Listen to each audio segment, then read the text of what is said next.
1 കോടിയിൽ പരം ആളുകൾക്ക് പ്രതിമാസം സംസ്ഥാന ഖജനാവിൽ നിന്നും നേരിട്ട് ധനസഹായം കൊടുത്തതായും ഇത് ഇന്ത്യയിൽ തന്നെ വേറെ എവിടെയും ഇല്ലെന്നും CPM സംസ്ഥാന സെക്രട്ടേറിയറ്റ് അംഗം M. സ്വരാജ് മലപ്പുറം നഗരസഭ LDF തെരഞ്ഞെടുപ്പ് കൺവെൻഷൻ ഉദ്ഘാടനം ചെയ്ത് സംസാരിക്കുകയായിരുന്നു അദ്ദേഹം. വീട്ടമ്മമാരുടെ പെൻഷന് 10-33 ലക്ഷം പേർ അർഹരാകുന്നു. 7-8 ലക്ഷം യുവജനങ്ങൾ ആ നിലയിലേക്ക് വരുന്നു. എല്ലാം കൂടി 1 കോടിയിൽ പരം ആളുകൾ 1 കോടിയിൽ പരം ആളുകൾക്ക് പ്രതിമാസം സംസ്ഥാന ഖജനാവിൽ നിന്നും നേരിട്ട് ധനസഹായം. ഇന്ത്യയിൽ വേറെ എവിടെയും ഇങ്ങനെയില്ല. ലോകത്തിൽ എവിടെയുണ്ടെന്ന് എനിക്ക് അറിഞ്ഞുകൂടാ. ഇന്ത്യയിൽ എന്തായാലും എവിടെയില്ല. ഇതൊരു പ്രത്യേക ഭൂപ്രദേശമാണ് നമ്മുടെ കേരളം. ഇങ്ങനെയെല്ലാം എല്ലാ വിഭാഗം ആളുകളെയും പിന്തുണയ്ക്കുന്നതിന്റെ ഭാഗമായാണ്, അവരെല്ലാം സഹായിക്കുന്നതിന്റെ ഭാഗമായാണ് നമ്മുടെ നാട് അഭിവൃദ്ധി പ്രാപിക്കുന്നതും അത് ലോകോത്തര നിലവാരത്തിലേക്ക് വളർന്നു വരുന്നു.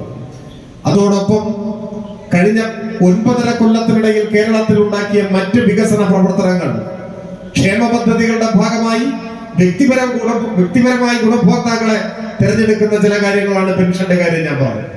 അതല്ലാതെ നമ്മുടെ സമൂഹത്തിന് മൊത്തം അനുഭവേദ്യമായ സർക്കാരിന്റെ നേട്ടം അത് ആരോഗ്യരംഗത്തായാലും വിദ്യാഭ്യാസ രംഗത്തായാലും എല്ലാം നമ്മുടെ കൺമുന്നിലുണ്ട്. അഡ്വക്കേറ്റ് മുസ്തഫ കൂത്രാടൻ അധ്യക്ഷത വഹിച്ചു. LDF പ്രകടന പത്രിക മന്ത്രി V. അബ്ദുറഹിമാൻ പ്രകാശനം ചെയ്തു. CPIM സംസ്ഥാന കമ്മിറ്റി അംഗം EN മോഹൻദാസ് പ്രകടന പത്രിക കൈമാറി. CPM ജില്ലാ സെക്രട്ടേറിയറ്റ് അംഗം KP അനിൽ, നേതാക്കളായ KP Faisal, CM Nani, O. Sahadevan, STU മുൻ നേതാവ് അഷ്റഫ് പാറച്ചൂടൻ എന്നിവർ പങ്കെടുത്തു. News bureau, Malappuram.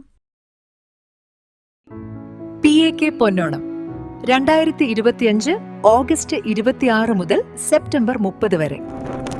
1-ാം സമ്മാനം ഡയമണ്ട് റിംഗ്, 2-ാം സമ്മാനം 5 പേർക്ക് ഗോൾഡ് കോയിൻ. വിവാഹ പാർട്ടികൾക്ക് ആശ്വാസം. വർദ്ധിച്ചുവരുന്ന സ്വർണ്ണവിലയ്ക്ക് പരിഹാരമായി ഗോൾഡ് പർച്ചേസ് സ്കീം. 916 ആഭരണങ്ങൾക്ക് പണിക്കൂലിയിൽ 50% വരെ ഡിസ്കൗണ്ട്. വിവാഹ പാർട്ടികൾക്ക് പണിക്കൂലി 1.99% മുതൽ. തവണകളായി പണമടച്ച് പണിക്കൂലിയില്ലാതെ സ്വർണ്ണാഭരണങ്ങൾ കരസ്ഥമാക്കാൻ easy gold purchase scheme. PAK golden diamond.